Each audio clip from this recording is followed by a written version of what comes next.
ကြီးအောက်ကဆေးရမှာဖိုးထောင်တယောက်အိပ်ပျော်နေတယ်အိမ်မက်ထဲမှာဟဲခင်တင်မင်းကငါ့ကိုတကယ်ပဲချစ်တာလားကျွေးကဘေးကနေဆေးရတိုင်ကိုကုန်နေလို့ဆေးရကြီးတစ်ခုလုံးကတုန်ခါနေတယ်ဖိုးထောင်လန်နိုးလာပြီဟာငလေးလောက်တာလားနေကစောင်းလာပြီဖိုးထောင်ဘိုက်စာလာတယ်သူ့အိတ်ထဲမှာပန်လာတဲ့ထမင်းထုတ်ကိုရှာတယ်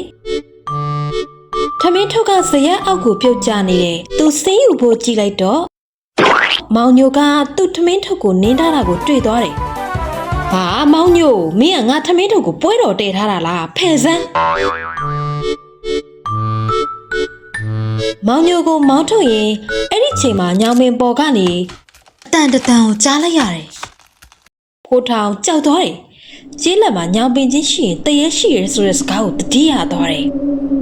သူထိုင်နေတော့တခုကသူ့ခေါင်းပေါ်ပြုတ်ကျလာတယ်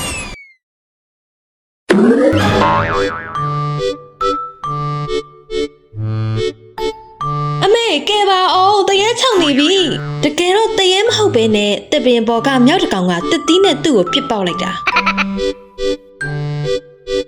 ဖိုးထောင်ကြောက်ကြောက်လန့်လန့်နဲ့မောင်ညိုပေါ်ခွာစီးပြီးရွာကိုအမြန်ပြန်ဖို့လှုပ်လိုက်တယ်။ကောင်မလေးတွေကိုအုပ်စုကိုရွာထိပ်မှာရောက်နေတာကိုသူတွေ့လိုက်တယ်။ဖိုးထောင်ကရှက်ရှက်နဲ့ငါမကြောက်ဘူးဆိုတဲ့ပုံစံဖမ်းပြီးတော့ကျွဲကိုအမြန်မောင်းပြတယ်။မောင်ညိုကအမြန်ပြေးတဲ့အချိန်မှာလမ်းမှာရှိတဲ့ရွှေဘွက်အိုင်ကိုတွေ့တော့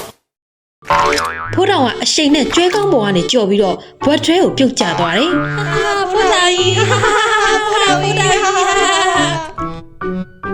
ဖိုးထောင်တကိုယ်လုံးရွှွတ်နေနဲ့သူကကြပြကြရပစိုးကိုပြန်ဝစ်ပြီးကျွဲပေါ်ကိုတက်ပြေးတယ်။မောင်ညိုမင်းနဲ့တော့ငါခွေးဖြစ်ပြီ။ရွာထဲရောက်မင်းကိုတော့ငါမျက်မကြွေးဘူး။ဖိုးထောင်ရဲ့အပိုင်းနှစ်ကိုကြည့်ရှုအားပေးကြတဲ့ပရိသတ်များအားလုံးကိုကျေးဇူးတင်ပါတယ်။နောက်ထပ်အပိုင်းသုံးကိုလည်းဆက်လက်ပြီးတော့ကြည့်ရှုပေးကြပါအောင်ရှင်။